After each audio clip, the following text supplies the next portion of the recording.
എല്ലായ്പ്പോഴും ഞാൻ റേഡിയോനെ കുറിച്ച് എപ്പോൾ സംസാരിച്ചാലും പറയുന്ന ഒരു വ്യക്തിയുടെ പേര് സുനിൽ മാത്യു എന്ന് പറയുന്നത്. ഈ സുനിൽ മാത്യുവിനെ ഞാൻ കണ്ടിട്ടേ ഇല്ല.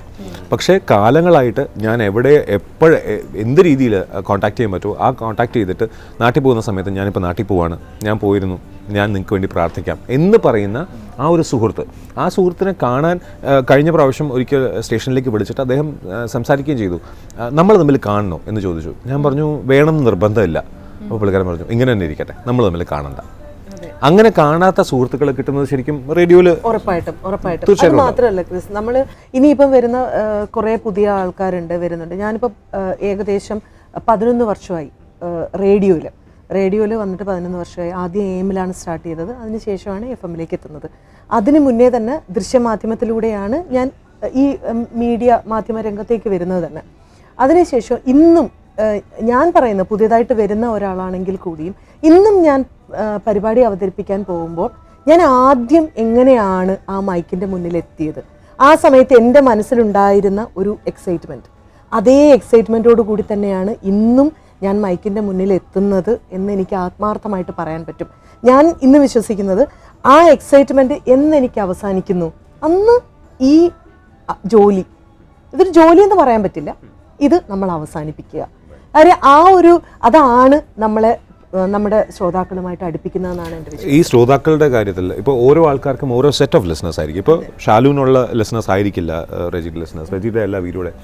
ഷാബുവിൻ്റെ ലിസണേഴ്സ് എന്ന് പറഞ്ഞാൽ ന്യൂസ് മാത്രം കേട്ടിട്ട് എനിക്ക് പാട്ടൊന്നും കേൾക്കണ്ട എന്ന് പറയുന്ന ലിസണേഴ്സ് ഉണ്ടാവും. ഈ ഒരു ഡിഫറൻസ് എപ്പോഴെങ്കിലും തോന്നിയിട്ടുണ്ട്? ഇപ്പോൾ കാരണം ഷാബു നാട്ടിലെ ഗ്രാമങ്ങളെക്കുറിച്ചുള്ള ഷോവും ചെയ്തിട്ടുള്ള ഒരു വ്യക്തിയും കൂടി ആയതുകൊണ്ട് ആ ഒരു സെറ്റ് ഓഫ് ലിസണേഴ്സ് ന്യൂസിൽ നിന്ന് ഡിഫറൻ്റ് ആണെന്ന് തോന്നുന്നുണ്ട്. അതോ ഒരേ ഇതിപ്പോൾ ഒന്ന് നമ്മൾ പറയില്ലേ, FM-നൊരു ഏജ് പറയാറുണ്ട്.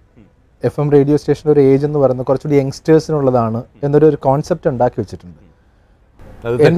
അത് തെറ്റാണ് എന്ന് ഞാൻ ഒരിക്കലും പറയില്ല. കാരണം എന്താ വെച്ച് കഴിഞ്ഞാൽ ന്യൂസ് ഓറിയൻറ്റഡ് പ്രോഗ്രാം വരുമ്പോൾ ക്രിസ് പറഞ്ഞതുപോലെ കുറേ ആളുകൾ അത് കേൾക്കാൻ ഇപ്പോഴുണ്ട്. മലയാളിയുടെ പ്രത്യേകിച്ചും മലയാളി യുവാക്കളുടെ ഇടയിൽ രാഷ്ട്രീയത്തോടൊരു താല്പര്യക്കുറവുണ്ടാകുന്നുണ്ട്. അതുകൊണ്ട് തന്നെ വാർത്തകളോടും അവർക്ക് താല്പര്യക്കുറവുണ്ട്. അത് മറ്റേതെങ്കിലും ഒരുപക്ഷെ ഇവിടെ ജനിച്ച ആളുകളാവാം, അവർക്കിടയിലായിരിക്കും പ്രശ്നം ഉണ്ടാവാം. കാരണം നാട്ടില് എനിക്ക് പൊളിറ്റിക്സ് ഇഷ്ടമല്ല, അത് ആരാണിത്, ഉമ്മൻചാണ്ടി ആരാണ് എന്നറിയാത്ത പുതിയ ഈ ഇടങ്ങളിൽ ജീവിച്ചു വളരുന്ന കുട്ടികളാണ്. അതൊരു വലിയ ഡിസ്കഷനാണ്. ഇതിനും അപ്പുറത്തേക്കുള്ള ഡിസ്കഷൻ ആയതുകൊണ്ട് നമുക്ക് അതിലേക്ക് കടന്നു പോകേണ്ടതില്ല. അപ്പോൾ പക്ഷേ ഞാൻ പറയുന്നത് FM സ്റ്റേഷൻ എന്ന് ആണെങ്കിൽ കൂടിയും ആളുകൾക്ക് അല്ലെങ്കിൽ ലിസണേഴ്സിന് എന്ത് കണ്ടന്റ് കൂടുതൽ കിട്ടുമോ അവിടേക്ക് ആളുകൾ എത്തും. അതിപ്പോൾ ബ്ലാക്ക് ആൻഡ് വൈറ്റ് TV-യിലാണെങ്കിലും LCD-യോ LED-യിലാണെങ്കിലും എവിടെയാണോ എനിക്ക് കൂടുതലായി ക്വാളിറ്റിയിൽ കിട്ടുന്നത് അങ്ങോട്ടേക്ക് പോകും. പകരം ഞാൻ ഇപ്പോഴും ബ്ലാക്ക് ആൻഡ് വൈറ്റേ കാണൂ, അതിനാണ് എല്ലാ നന്മയും അല്ലെങ്കിൽ അതിനാണ് ഇപ്പോഴും ക്ലാസിക് പദവി ഉള്ളത് എന്ന് പറഞ്ഞിട്ടിരിക്കില്ല. പകരം ക്വാളിറ്റി ഏതിനാണോ, ഞാൻ ക്വാളിറ്റി എന്ന് ഉദ്ദേശിക്കുന്നത് കാഴ്ചയിലുള്ള ക്വാളിറ്റി മാത്രമല്ല, കണ്ടന്റിലുള്ള ക്വാളിറ്റിയാണ്. അപ്പോൾ അതുകൊണ്ട് വാർത്ത കേൾക്കാൻ FM സ്റ്റേഷനാണെങ്കിലും ആളുകൾ കൂടുതലുണ്ട്. ഞാൻ നേരത്തെ പറഞ്ഞതുപോലെ AM-ന് കുറച്ചുകൂടി സ്പേസ് ഉണ്ട്, വാർത്ത അവതരിപ്പിക്കാനുള്ള സ്പേസ് ഉണ്ട്. കാരണം അവർക്ക് കുറച്ചുകൂടി എൻ്റർടൈൻമെൻറ്റ് കുറച്ച് വാർത്തകൾക്ക് റിലാക്സ്ഡ് ഫോർമാറ്റ് എന്ന് തോന്നുന്നുണ്ട്. അങ്ങനെയാണെന്നാണ് ഞാൻ വിശ്വസിക്കുന്നത് AM-ന്. അല്ല, എനിക്ക് ഷാബു പറഞ്ഞൊരു ഇത് ഇവിടെ ഒരു തർക്കത്തിന് സാധ്യത ഉണ്ടെന്ന് എനിക്കറിയത്തില്ല. അതർവൈസ് ക്രിസ് അതിന് മറുപടി പറയേണ്ടി വരും. കാരണം ഷാബു പറഞ്ഞൊരു കാര്യം, ഈ AM-ൻ്റെയും FM-ൻ്റെയും ലിസണേഴ്സ് 2 പേരാണ് എന്ന് പറയുന്നതിനോട് എനിക്ക് യോജിക്കാൻ പറ്റില്ല. ബിക്കോസ് അതിന് ക്രിസ് ഉത്തരം പറയും. ബിക്കോസ് ക്രിസ് എന്ന് പറയുന്ന വ്യക്തി ഇപ്പോൾ ടെലിവിഷനിലൊക്കെ വന്ന് കഴിഞ്ഞിട്ടാണ്, ഇപ്പോൾ ടെലിവിഷനിലാണ്, ഇപ്പോൾ മീഡിയകളിലാണെങ്കിലും ഒരു RJ കൂടിയാണ്. ഒരു നല്ല, അതായത് ഇംഗ്ലീഷ് സംസാരിക്കുകയും എന്നാൽ നല്ല മലയാളം സംസാരിക്കുകയും ഒക്കെ ചെയ്യുന്ന ഒരു അവതാരകൻ കൂടിയാണ്. ഇപ്പോൾ AM കേൾക്കുന്ന ആൾക്കാർ എന്ന് പറയുന്നത് FM-ൻ്റെ റീച്ച് കഴിഞ്ഞിട്ടൊരു മേഖലയുണ്ട്. അവിടെയുള്ളവർക്ക് AM മാത്രമാണ് ആശ്രയം. കാരണം സിറ്റിക്കകത്ത് മാത്രമാണ് നമുക്ക് ഞാനത് മാത്രമല്ല ഈ കേൾക്കാൻ കഴിയുന്നില്ല എന്നുള്ളത് മാത്രമല്ല ഉദ്ദേശിച്ചത്. പകരം ഒരു സെറ്റ് ഓഫ് ആളുകളുടെ മൈൻഡ് സെറ്റ് എന്ന് പറയുന്നത് എനിക്ക് ഈ പറഞ്ഞ അടിപൊളി, നമ്മൾ ഇന്നത്തെ ഭാഷയിൽ പറയുന്ന അടിപൊളി പദപ്രയോഗങ്ങൾ ഇഷ്ടമല്ല. എനിക്ക് വേണ്ടത് നമ്മൾ പറയില്ലേ ഗ്രാമത്തെക്കുറിച്ചും എൻ്റെ നാടിനെ കുറിച്ചും കഥകളും കവിതകളും ഒക്കെ. അവിടെ ഗ്രാമം എന്നുള്ള മാത്രമല്ല ഷാബു, എനിക്ക് തോന്നുന്നു ഇംഗ്ലീഷ് ആണെങ്കിലും മലയാളമാണെങ്കിലും കുറച്ച് സഭ്യമായ പദപ്രയോഗങ്ങൾ നടത്തുന്നതിനോട് ചില ആൾക്കാർക്ക് ആ സഭ്യമല്ലാത്തെന്ന് ഞാൻ ഉദ്ദേശിച്ചത് അവിടെ ചീത്ത വാക്കുകൾ പറയുന്നു എന്നുള്ളതല്ല, വളരെ കൊളോക്കിയലായിട്ട് ഉപയോഗിക്കുന്ന ചില വാക്കുകളുണ്ട്, ചില പദപ്രയോഗങ്ങൾ ചില ശ്രോതാക്കൾക്ക് ഒരു രീതിയിലും അവർക്ക് ഇഷ്ടപ്പെടില്ല. അല്ല, അങ്ങനെയാണെങ്കിൽ ഇപ്പോൾ ഷാബു പറഞ്ഞതുപോലെ തന്നെയാണ് സംഭവം എങ്കിൽ പോലും അത് FM എന്ന് പറയുന്ന ഒരു ടീം സൃഷ്ടിച്ചെടുത്തതല്ലേ ആ ഒരു ഭാഷയും കാര്യങ്ങളും. ഷാബുവിന് തോന്നുന്നുണ്ട്. ഇപ്പോൾ ഷാബു പറഞ്ഞു, ഞാൻ അങ്ങനെയാണ് ഷാബുവിൻ്റെ ഒരു ലിസണർ ആവുന്നത്. എങ്ങനെ ഇപ്പം ഞാൻ AM വർക്ക് ചെയ്യുന്ന ഒരാളാണ്, AM ഇഷ്ടപ്പെടുന്ന ഒരാളാണെന്ന് വയ്ക്കും, ഒരു ശ്രോതാവായിട്ട് കൂട്ടും. ഞാൻ പറഞ്ഞത് ചില ആളുകൾ അവരുടെ വസ്ത്രധാരണത്തിൽ ഒരിക്കലും മാറ്റം വരുത്താൻ തയ്യാറാവില്ല. അതായത് ഞാൻ ശീലിച്ചു പോകുന്ന ആചാരങ്ങളെ മാറ്റാൻ ഞാൻ തയ്യാറാവില്ല, ഞാൻ പാലിച്ചു പോകുന്ന വിശ്വാസങ്ങളെ മാറ്റാൻ ഞാൻ തയ്യാറാവില്ല. അതുപോലെയാണ് ഇതൊരു ശീലമാണ്. പക്ഷെ എന്നാലും എങ്കിൽ പോലും അവിടെ പോലും ഇപ്പൊ ഷാബു പറഞ്ഞ പോലെ ഇപ്പൊ ഞാൻ വെള്ള ഉടുപ്പ് ഇടുന്ന ആളാണ്, എനിക്ക് വെള്ള മാത്രമാണ്, ഇനി അങ്ങോട്ട് വെള്ള ഷർട്ട് മാത്രമാണ് ഞാൻ ഇടുന്നത് തീരുമാനിച്ച ഒരാളാണെങ്കിലും അദ്ദേഹം വേറെ കളറൊക്കെ ഇഷ്ടപ്പെടുന്ന ആളാവില്ലേ? അദ്ദേഹത്തിൻ്റെ ഇഷ്ട നിറം വെള്ളയാവണമെന്ന് നിർബന്ധമില്ലല്ലോ എന്ന് പറയുന്നിടത്താണ്. പിന്നെ FM-നെ പറ്റി നമുക്ക് FM-നെ പറ്റി പൊതുവേ പറയുന്നത് എന്താണെന്ന് വെച്ചാൽ, FM-ൽ ഇപ്പോൾ ഷാലു പറഞ്ഞതുപോലെ മലയാളം അറിയാമായിരുന്നിട്ടും മലയാളത്തിൽ സംസാരിക്കാത്ത ആളുകളുടെ ഒരു കേന്ദ്രമായിട്ട് FM-നെ മാറ്റിയത് അവതാരകർ തന്നെയാണ്. ഈവൻ FM-ൻ്റെ പേരുകളിടുന്നത് അങ്ങനെയാണ്, ചില പ്രോഗ്രാമിൻ്റെ പേരുകളിടുന്നത് പോലും കളിയാക്കിക്കൊണ്ടുള്ള പേരുകളിടുക എന്നുള്ളൊരു ശീലമാണ്. അങ്ങനെ സംസാരിച്ചെങ്കിൽ മാത്രമേ RJ എന്ന ഓമന പേരിൽ വിളിക്കുന്ന FM അവതാരകനാകൂ എന്നൊരു കാഴ്ചപ്പാട്.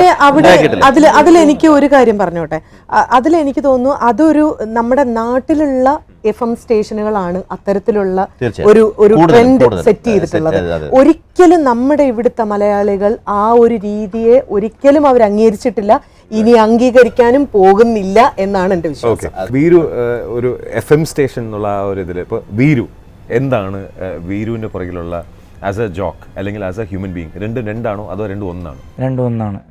ഞാൻ എങ്ങനെയൊക്കെ ആയിരുന്നു പുറത്ത് ഞങ്ങളുടെ ഫ്രണ്ട്സിൻ്റെ ഇടയിൽ, അതുപോലെയൊക്കെ തന്നെയാണ് റേഡിയോയിൽ വന്നപ്പോൾ എനിക്ക് കിട്ടിയ ഫ്രണ്ട്സ് അങ്ങനെയാണ് ബേസിക്കലി. കാരണം എനിക്ക് ഫസ്റ്റ് കിട്ടിയൊരു ഉപദേശം റേഡിയോയിൽ വന്നപ്പോൾ ഈ ഒരു കൺഫ്യൂഷൻ ഉണ്ടായിരുന്നു, നമ്മൾ സ്ക്രിപ്റ്റ് നോക്കി വായിക്കണോ അല്ലെങ്കിൽ നമ്മൾ ജസ്റ്റ് പോയിന്റ്സ് മനസ്സിലോർത്തിട്ട് അതങ്ങ് പറഞ്ഞാൽ മതിയോ, ആശയം മനസ്സിലോർത്തിട്ട് പറഞ്ഞാൽ മതിയോ.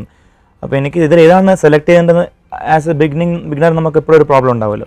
അപ്പോൾ എനിക്ക് കിട്ടിയൊരു ഉപദേശം എന്ന് വെച്ച് കഴിഞ്ഞാൽ, വീരുവിൻ്റെ ഫ്രണ്ട്സിനോട് സംസാരിക്കുമ്പോൾ സ്ക്രിപ്റ്റ് നോക്കിയിട്ട് സംസാരിക്കാറുണ്ടോ? ഇല്ലല്ലോ.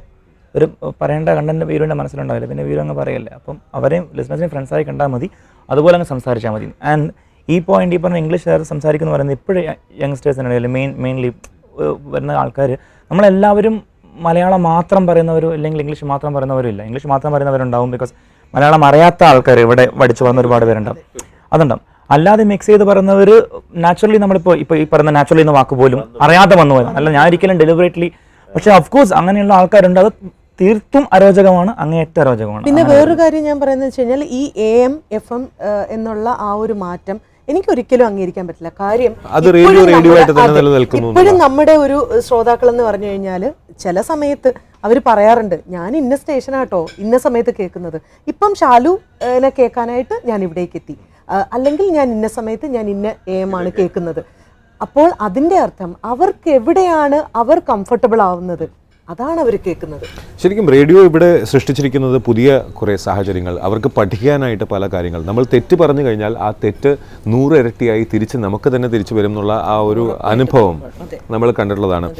റേഡിയോ ലൈഫിൽ നിന്നും മാറിയിട്ട് റേഡിയോ കാരണം സ്വന്തം ലൈഫ് എഫക്റ്റ് ചെയ്തിട്ടുണ്ടെന്ന് തോന്നിയിട്ടുണ്ടോ ഷാബു? ഇല്ല, റേഡിയോ തന്നെയാണ് ജീവിതം. റേഡിയോ തന്നെയാണ് എൻ്റെ ജീവിതത്തെ ഇങ്ങനെ പരുവപ്പെടുത്തിയത് എന്ന് വിശ്വസിക്കുന്ന ഒരാളാണ്. കാരണം ഒന്ന്, നമുക്കിതിനോടൊരു ഇഷ്ടമുണ്ട്, ഇതൊരു ജോലിക്കുമപ്പുറം നമുക്കിതിനോടൊരു ഇഷ്ടമുണ്ട്. കാരണം ഞാൻ സംവദിക്കുന്നത് ഞാൻ കാണാത്ത എത്രയോ ആയിരം സുഹൃത്തുക്കളോടാണ്. അപ്പോൾ എനിക്ക് ദിവസവും രാവിലെ അവർക്ക് വേണ്ടി പത്രം വായിച്ചു കൊടുക്കാൻ കഴിയുന്നു, അവർക്ക് വേണ്ടി വാർത്ത എത്തിച്ചു കൊടുക്കാൻ കഴിയുന്നു. ഒരു വാർത്തയുടെ നമ്മൾ പറയില്ലേ, ഏറ്റവും ഒരു ജേർണലിസ്റ്റിനെ സംബന്ധിച്ച് ഏറ്റവും ആദ്യം ഒരു വാർത്ത എത്തിക്കുക എന്ന് പറയുന്നത് അവൻ്റെ ഒരു സംതൃപ്തിയാണ്. അതൊരു ന്യൂസ് റൂമിൽ ആരും കാണാത്ത ഒരു സ്റ്റുഡിയോയ്ക്കകത്തിരുന്നുകൊണ്ട് ഇവിടെ നിൽക്കുകയോ വാർത്ത എടുത്തിട്ട് നമ്മളിത് ആദ്യം ഞാൻ ഈ വാർത്ത എത്തിക്കുന്നു, ആ വാർത്തയുടെ ഡീറ്റെയിൽ എത്തിക്കുന്നു.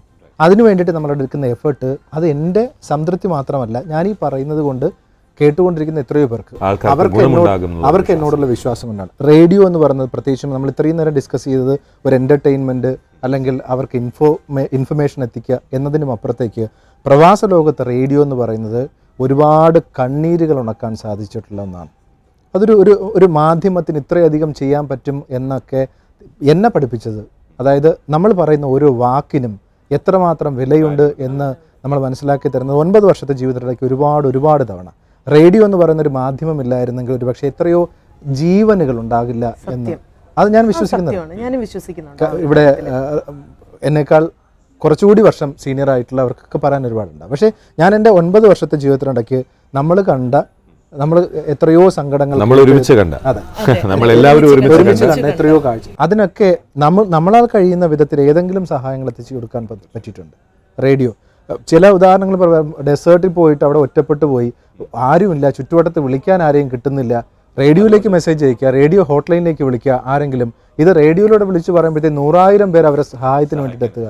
ഇതൊരു അതിശയോക്തിയായിട്ട് ചിലപ്പോൾ ഇത് അറിയാത്തവർക്ക് തോന്നിയേക്കാം. പക്ഷേ റേഡിയോ ജീവിതത്തിൽ നമ്മൾ അനുഭവിച്ചിട്ടുള്ള കാര്യമാണ്. ഇപ്പോൾ ഒരു എക്സാമ്പിൾ കൂടി പറയാം. ഞാൻ എപ്പോഴും റേഡിയോയെക്കുറിച്ച് പറയുമ്പോൾ ഞാൻ തന്നെ അതിശയിച്ചു പോയൊരു കാര്യമുണ്ട്. നമുക്കൊരു ഹോട്ട് ലൈൻ ഉണ്ട്. ഒരുപക്ഷെ പലരുടെയും ജീവിതത്തിൽ അവരുടെ പ്രിയപ്പെട്ടവൻ്റെ ഒരു നമ്പർ ആക്കിക്കൊണ്ട് നടക്കുന്നതാണെന്ന് ഞാൻ വിശ്വസിക്കുന്നു. രാവിലെ ന്യൂസിന് പോകുന്നതിന് മുമ്പ് ആ ഹോട്ട് ലൈനിലേക്ക് ഒരു കോൾ വരുവാണ്, സർ അത്യാവശ്യമായിട്ട് എനിക്കൊരു ആംബുലൻസ് വിളിച്ചു വിടണം എന്നായിരുന്നു.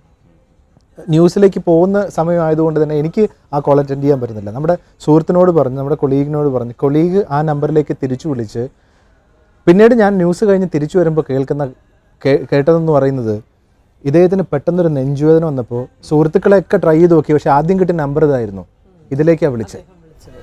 തീർച്ചയായിട്ടും ജീവിതങ്ങൾ മാറ്റിമറിക്കാനും നമുക്ക് സഹായം തേടിയെത്തുന്നവരെ ഒരിക്കലും നിരാശപ്പെടുത്താത്ത ഒരു മാധ്യമം അത് പ്രവാസ ലോകത്തെ ഈ റേഡിയോ തന്നെയായിരിക്കും. റേഡിയോയെ കുറിച്ച് സംസാരിക്കുകയാണെങ്കിൽ നമ്മുടെ എല്ലാവരുടെയും ജീവിതം തുറന്നു വെച്ചാലും തീരാത്ത കഥകൾ നമുക്ക് കുറേയധികം ലഭിച്ചുകൊണ്ടിരിക്കും. എന്തായാലും സാൻഫോർഡ് ടീ ടോക്കിൽ നമ്മൾ ഇത്രയും നേരം സംസാരിക്കാൻ കഴിഞ്ഞതിൽ വളരെയധികം സന്തോഷമുണ്ട്. Thank you very much for joining us. Thank U.